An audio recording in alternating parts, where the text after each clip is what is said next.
स्थानीय लोगों के जुड़ाव न होने के कारण कुछ अभाव रहा हो।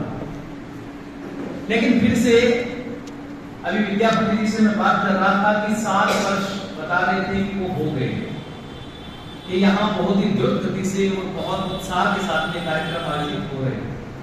तो सबसे पहले तो मैं यहाँ की कार्यकारिणी को बहुत बहुत साधुवाद देता हूँ अपनी तरफ से, और बहुत बहुत धन्यवाद देता हूँ कि वो संगठन, जिस संगठन के लिए एक शब्द प्रयोग किया था ऋषि दयानंद ने कि एक आंदोलन है। जरा जोर से बोल दो, आर्य समाज क्या है? आंदोलन।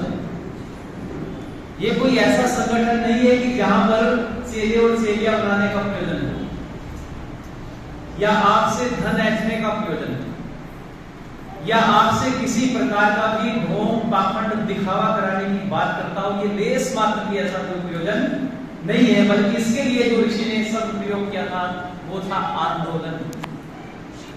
तो वही आंदोलन को लेकर के आर्य समाज कोला के निरंतर प्रगति कर रहा है, गति कर रहा है, और जिनके अधिकारी बहुत त्यागी हो, संयमी हो, वेदनिष्ठ हो, परोपकारी हो, धर्मात्मा हो, वो संगठन निश्चित रूप से तरक्की करता है, निश्चित रूप से आगे बढ़ता है। और आप आर्य समाज कोला की स्थिति देख रहे हो। मैं तो जब आता हूँ देश भर में, देश देशांतर में हम लोग जाते हैं, लेकिन बहुत ज्यादा मन लगता है आर्य समाज कोलागढ़ में आकर के, क्योंकि वो स्थिति भी हमने देखी है कि जब कुछ भी बैठने की भी व्यवस्था ठीक से नहीं थी, तो कितना पुरुषार्थ इन लोगों का है। इनके लिए एक बार कठोर भली से आप उन्हें सारी अब मैं कुछ बातें आपके मध्य में रखने जा रहा हूं, आप लक्षित होकर के सुनिए। बंधुओं, मैं अपनी बात आर्य समाज, कई लोग एक प्रश्न कर देते हैं हमारे सामने कि आर्य समाज है क्या? आर्य कौन है? आर्य समाज है क्या? चूंकि स्थापना दिवस है, इसलिए इस विषय को बोलना मेरे लिए बहुत एकांत आवश्यक है। आप सब जानते हैं बंधुओं, एक बहुत छोटी सी पुस्तक है, आप अपने घर में ला के रखो और निश्चित रूप से आप उसको पढ़ो। पुस्तक का नाम है उपदेश मंजरी, और इसमें महर्षि दयानंद के 15 व्याख्यानों का संकलन है। लेकिन सबसे पहले मूल रूप में जो आर्य समाज की स्थापना हुई है वो नैनीताल के अंदर हुई, किसी उत्तराखंड के अंदर हुई, और किस नाम से हुई बोल दो जरा? सत्य धर्म प्रकाशनी। बड़ा सौभाग्य है मेरे उत्तराखंड, बड़ा सौभाग्य है इस क्षेत्र का, जहां पर ये वृक्ष लगाया गया, छोटा सा पौधा वहां पर लगाया गया, बीज डाला गया, और ये पौधा पनपा, ये पौधा बड़ा हुआ आर्य समाज रूपी पौधा। और फिर महर्षि देव दयानंद ने बंबई में आए, वहां 1875 में लोगों के सामने स्थापना, लेकिन उससे पूर्व भी लोग करने का प्रयास किया। जब आप जीवनी पढ़ेंगे तो आर्य समाज का जो नाम बंबई में लिया गया, उससे पूर्व राजकोट में और अहमदाबाद में, और अहमदाबाद में तो 30 सदस्य भी बन गए थे, लेकिन वहां का जो गवर्नर जनरल था उन्होंने धमकाया, उनको होने नहीं दिया, क्योंकि 1875 का 70-75 का जो कार्यकाल था, इसमें अंग्रेजों का बहुत बड़ा यह वर्चस्व, और अंग्रेज जानते थे कि ऋषि जो बोलता है ना, ये देश की बात सबसे पहले करता है, वो देश में नौजवानों को जगाने का काम करता है, राष्ट्रभक्ति की बात करता है, क्रांतिकारी ये तैयार करने का काम कर रहा है। और यदि इसने क्रांति ला दी देश के अंदर तो अंग्रेज टिक नहीं पाएंगे। इसलिए आर्य समाज को समझते, बहुत जल्दी समझते, और जगह जगह पर ऋषि का विरोध करते रहे, जगह जगह पर ऋषि को धमकाते रहे। लेकिन ऋषिवर देव दयानंद जब 30 सदस्य अहमदाबाद में बने, और इससे पूर्व जो नैनीताल में स्थापना में जिक्र करना चाहूंगा लोगों आप लोगों से, केवल इमोशनल होकर के लोग ऋषि से प्रभावित नहीं होते थे। जो भावनात्मक रूप से प्रभावित होकर के व्यक्ति जुड़ता है वो थोड़े समय के लिए टिकता है, और जो सत्य के ज्ञान से जिसका बुद्धि विवेक जाग गया है, जिसकी बुद्धि सत्य के ज्ञान में प्रबल हो गई है, विद्या की वृद्धि में प्रबल हो गई है, वो व्यक्ति अस्थायी रूप से टिकता है। और ऋषिवर दयानंद निस्वार्थ भाव से समाज की सेवा कर रहे थे, इसलिए नौजवान उनसे जुड़ते थे। समाज का बौद्धिक वर्ग ऋषि दयानंद से जुड़ता था। आप जानते हो जिस समय नैनीताल में सत्य धर्म प्रकाश की सभा की स्थापना हुई, उस समय एक व्यक्ति, नाम लूंगा मैं यहाँ पर, पंडित गोविंद वल्लभ पंत, वो सामान्य व्यक्ति थे क्या? मुख्यमंत्री भी रहे,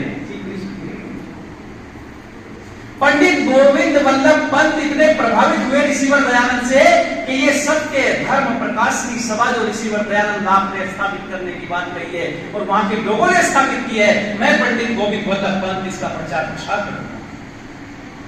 और बड़े व्यापक अभियान शुरू हुआ और यही बात अहमदाबाद के अंदर भी लोग, जब 30 सदस्य बने तो सामान्य लोग नहीं थे वहां पर। और इसके बाद जो 1875 में बंबई में स्थापना हुई है, उस समय भी 300 लोग उपस्थित थे और 300 लोगों में से 28 लोगों का चयन किया गया और 28 लोगों में भी महानुभाव, बहुत गंभीरता से कहना चाहता हूं मैं कि उस समय में 28 लोगों में भी बहुत उच्च कोटि के, बहुत बुद्धिमान किस्म के लोग। एक तो बंबई के चीफ जस्टिस थे जिनका नाम था महादेव गोविंद राय, और एक व्यक्ति और थे श्याम जी कृष्ण वर्मा, जिन्होंने लंदन में किसकी स्थापना की थी, जरा बोलो, इंडिया हाउस की स्थापना की। जाने कितने क्रांतिकारी लिख रहे हैं वहां से। श्याम जी कृष्ण वर्मा इतने प्रभावित थे ऋषिवर दयानंद से, क्योंकि ऋषिवर दयानंद का जो चिंतन था उसमें सबसे पहले थी राष्ट्रभक्ति की भावना। ऋषिवर दयानंद जानते थे कि राष्ट्र जिंदा है तो हम सब जिंदा है। राष्ट्र स्वधर्म से ऊपर उठ करके किसी ने राष्ट्र का धर्म बताया है। और आर्य समाज तो मैं कहता हूं एक आंदोलन है, ये ऋषिवर दयानंद के शब्द है। और 28 लोग जब चयनित किए गए, एक कमेटी बनाई गई, उसके बाद में आर्य समाज बना और फिर वहां से ये बंबई यत्र तत्र जहां भी फैला। मैं वो बात नहीं करना चाहता, लेकिन मैं इतिहास से जोड़ करके वर्तमान के परिप्रेक्ष्य में आपसे चर्चा करना चाहता हूं।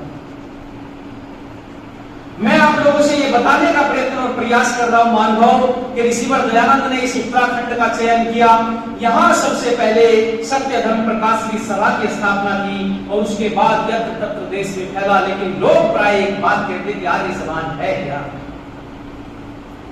अरे मैं उन सब लोगों से बताना चाहता हूं, आज मैं पूछना चाहता हूं सब लोगों से, अरे बंधुओं, इस देश के अंदर जब जब भी विपरीत स्थितियां आई है, जहां जहां भी कोई समस्या दिखाई दी है, तब तब आर्य समाज ने बढ़ चढ़कर हिस्सा लिया, उसका विरोध किया। समस्याओं को देखने का काम आर्य समाज ही करता है, समस्याओं को खोजने का काम आर्य समाज ही करता है और समस्याओं का समाधान करने का काम भी बोलो आर्य समाज करता है। और ये मैं ऐसे नहीं बोल रहा हूं, प्रमाण देता हूं। आपके इसी उत्तराखंड में एक कुप्रथा चली हुई थी जिसका नाम था डोला पालकी। कितने लोग जानते हैं जो डोला पालकी के बारे में जानते हैं? इसी उत्तराखंड की समस्या बहुत हमारे बहुत वेदनिष्ठ और बढ़िया सुंदर यहाँ पर विश्लेषण करते हुए दयानंद तिवारी जी निश्चित रूप से करते। डोला पालकी की एक ऐसी प्रथा थी, इसमें इतना बड़ा जातिगत भेदभाव था, इस जातिगत भेदभाव को उखाड़ने का काम भी आर्य समाज ने किया है। आप जानते हो सेवन के लोगों को केवल डोला पालकी में, क्योंकि उस समय यातायात के साधन थे नहीं और यातायात के साधनों का अभाव हो जाने के कारण जो वर और वधु की, वर के लिए तो पालकी होती थी और वधु के लिए डोला होता था, और उस डोला पालकी को उठाने का काम जिनको कहते थे कि निम्न श्रेणी के लोग हैं वो करते थे, लेकिन उनको अपनी बेटी को डोले में बिठाने का अधिकार, जिनको शिल्पकारों, बहुत बड़ा आंदोलन है, बड़ा उत्तराखंड का आंदोलन है, शिल्पकारों ने बड़ा भारी आंदोलन किया और आर्य समाज ने इसका नेतृत्व किया। जगह जगह पर जाकर के आर्य समाज ने इसका विरोध किया है और इस जातिगत भेदभाव को मिटाने का प्रयत्न किया। और आर्य समाज वो संस्थान है नौजवान साथियों जिसने सबसे पहले कहा है कि जाति से कोई ब्राह्मण नहीं, जिसमें ब्राह्मणों का वर्चस्व देश के अंदर चारों तरफ जो कहते हैं, यदि दिन को रात कह दे तो रात हो जाए और रात को दिन कह दे तो दिन हो जाए। उस समय में ये चित्कार करने वाला आर्य समाज था। ये ऋषिवर दयानंद थे जिन्होंने कहा कि नहीं, जाति से कोई ब्राह्मण नहीं होता, बल्कि किससे होता है? बोलो, कर्म से होता है। तुमने जो ये जाति से शूद्र मान करके ये निम्न श्रेणी के लोगों पर तुम अत्याचार कर रहे हो, और ये डोला पालकी की प्रथा जो थी इसको बंद करवाने का काम और इसको शांत करने आते हैं।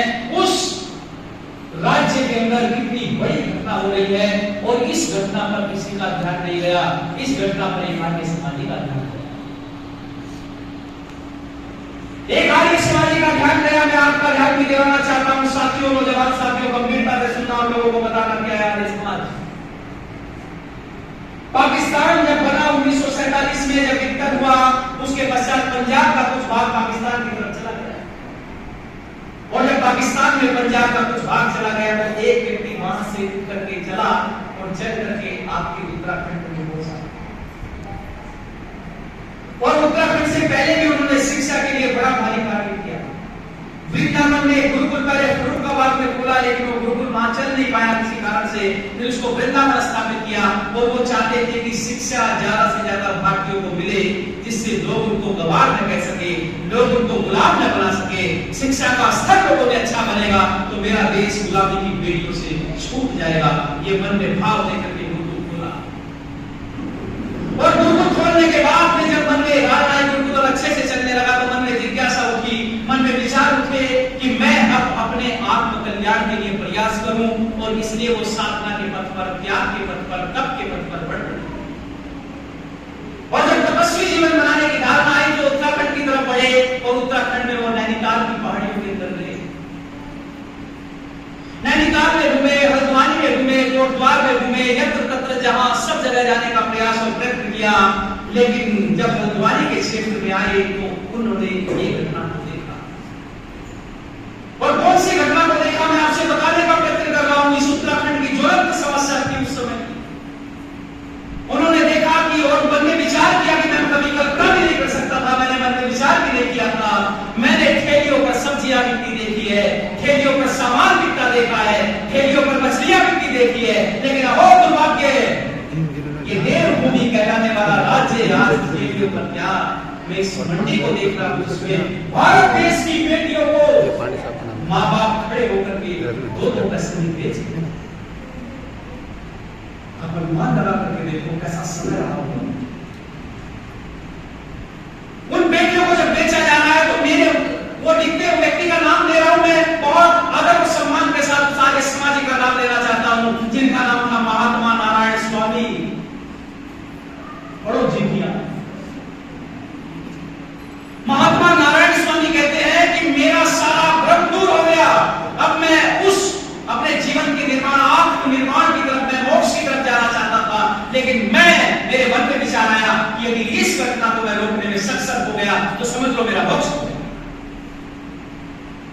और उसी दिन मैंने संकल्प लिया कि मैं जब तक चैन से नहीं बैठूंगा, जब तक मैं बिकती हुई बेटियों को बाजार को रोकने दूं। और संकल्प लिया, ये आर्य समाज था और आर्य समाज की चेतना मैं बार बार यही कह रहा हूं। और सारे लोगों को इकट्ठा किया और इकट्ठा करके सभा में संबोधन दिया। इतना प्रभाव था उनकी वाणी का, इतना प्रभाव था उनके जीवन का, इतनी तपस्या थी उनके जीवन में। और एक बार बोला है ना, वो शर्म आनी चाहिए आप लोगों को, आप अपनी बेटियों को दो पैसे में बेच रहे हो, बंद करो।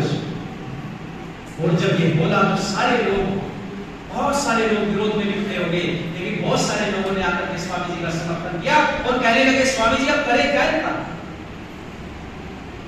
इन बेटियों का करें क्या। तो स्वामी जी ने संबोधन में कहा था आपने, और ये बोला था स्वामी जी ने कि हाँ, खाली भाषण देने से कुछ नहीं होने वाला, इसके लिए कोई प्रयास करना पड़ेगा। और सबसे पहला उन बालिकाओं के लिए कन्या विद्यालय, महाविद्यालय नहीं खुला है, तो इसी उत्तराखंड में खुला है कोटद्वार।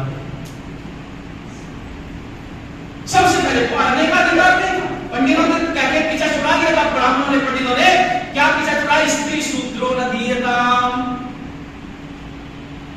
कि स्त्रियों को पढ़ने का अधिकार नहीं है, ये कह के पीछा छुड़ाया। लेकिन याद रखना, आर्य समाज ने पीछा नहीं छुड़ाया। आर्य समाज ने कहा कि जैसे पुरुषों को पढ़ने का अधिकार है, ऐसी बेटियों को भी पढ़ने का अधिकार है। और सबसे पहला कन्या महाविद्यालय इसी पुरुषार्थ की व्यक्ति के पुरुषार्थ से कोटद्वार के अंदर खुला। तो स्वामी जी ने कहा करेंगे क्या, इनको पढ़ाएंगे, बेटियों को पढ़ा करके विद्वान बनाएंगे, विदुषी बनाएंगे, ये समाज का निर्माण करेगी, आगे बढ़ेगी। और सबसे इतना बड़ा उपकार आर्य समाज का है। लोग कहते हैं आर्य समाज ने क्या किया, अरे समस्याओं पर ध्यान यदि कोई देने का काम देश में किसी ने किया है तो कौन है, बोल दो जरा। आर्य समाज है। आर्य समाज ने देश को जगाने का काम किया है। अगर मैं आपसे पूछना चाहता हूं, अच्छा बताओ मुझे, सड़क पर बैठे हुए माँ बाप जब अपनी बेटियों को बेच रहे थे तो क्या इसका इस तरफ किसी और का ध्यान नहीं गया? क्या लोगों ने देखा नहीं होगा? बहुत सारे समाज सुधारकों ने इस चीज को देखा नहीं होगा? सबने देखा होगा। लेकिन आर्य समाज ही वही है, आर्य समाज वही है और आर्य सच्चा वही है जो समस्या को देख करके उसका समाधान करने का प्रयास करे। आर्य समाजी कोई ऐसे वैसे नहीं होते कि कोई भी आया और आर्य समाजी बन गया। नहीं, जिसके दिल में दर्द है, जिसके दिल में पीड़ा है और जिसके दिल में आग है, वही सच्चा आर्य बनता है, वो सच्चा आर्य समाजी कहलाता है। और बंधुओं, एक और ज्वलंत समस्या है इसके उत्तराखंड की, बता रहा मैं आपको, दूर नहीं जाना चाहता, अपने आप को सुधार पाएंगे। आज भी बहुत सारे लोग, मैं देखता हूं बहुत सारे लोग अपने नाम के पीछे आर्य लगाने से कतराते हैं। आर्य नहीं लगाना चाहते अपने नाम के पीछे, क्योंकि इस उत्तराखंड में भ्रांति बनी हुई है। जहां तक मैं पिछले कई वर्षों से घूम रहा हूं और देख रहा हूं, उत्तराखंड के कुछ लोगों की मानसिकता यह है कि आर्य को दलित होते हैं। ये मैं बता रहा हूं आप लोगों, यहां तो भले आप लोग ना मानते हो, लेकिन बाहर कई लोगों में एक धारणा है, गलत मानसिकता है लोगों की। और ये आर्य शब्द की परिभाषा देते मैं आपसे कहता, अच्छा मैं आप लोगों से पूछूं, मैं एक उदाहरण देना चाहता हूं, प्रमाण भी देना चाहता हूं साथ साथ। आप जरा मुझे बताएं, जो गांधारी थी, माता गांधारी, वो धृतराष्ट्र को क्या कहकर के पुकारती थी?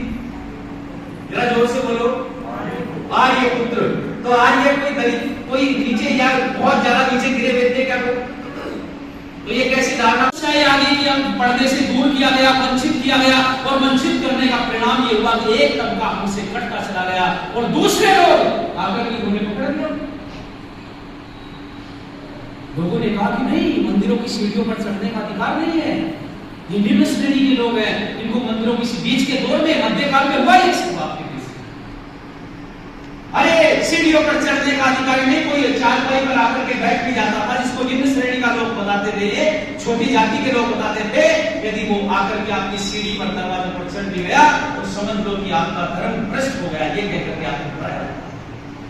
और एक तबका ऐसे तोड़ दिया गया समाज से कि वो हटते हटते हटते हटते इतना दूर चला गया। और आज आप देखो जाकर के चर्चों में क्या हालात है, जानते हो आप? ये आप ही के भाई हैं जो निरंतर आपसे दूर होते चले गए, आपने उनका दामन छोड़ा और उन लोगों ने दामन। आज वो दीपावली का त्योहार हो, होली का त्योहार हो, दशहरे का त्योहार हो, ये सारे लोग जो आपने ठुकराए हैं, जो आपने छोड़े हैं, ये सारे लोग कहां जाकर के मना रहे हैं दिवाली?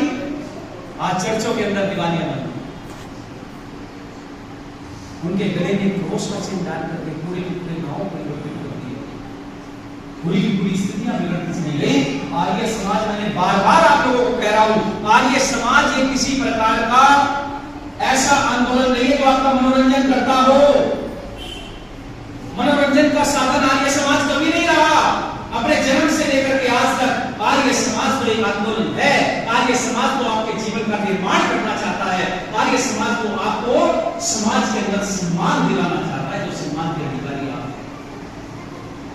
और उसी सम्मान को लेकर के आर्य समाज आज भी काम कर रहा है। जाग जाओ बंधुओं, जाग जाओ नौजवान साथियों, आपको धर्म के नाम पर भटकाया जा रहा है।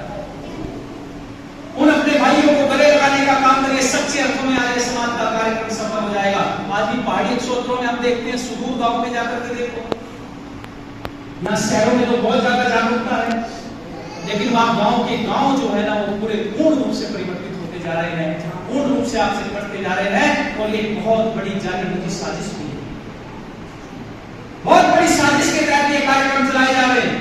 बहुत बड़ी साजिश के साथ जितने भी टीवी चैनल आप खोल करके आप देखते हैं, मूवीज देखो, आप कितनी मूवी बन रही है, सारी की सारी मूवी के अंदर दोनों जितने भी दिखाए जा रहे हैं, धर्म के नाम पर जो भी कुछ दिखाया जा रहा है, उसमें उन लोगों को, दूसरे लोगों को, उनकी मर्यादाओं को ऊंचा दिखाया जाता है और आपको नीचा दिखाने का काम किया जा रहा है, ताकि वही चीजें है कि लोग उस तरफ प्रभावित होकर चले जाए।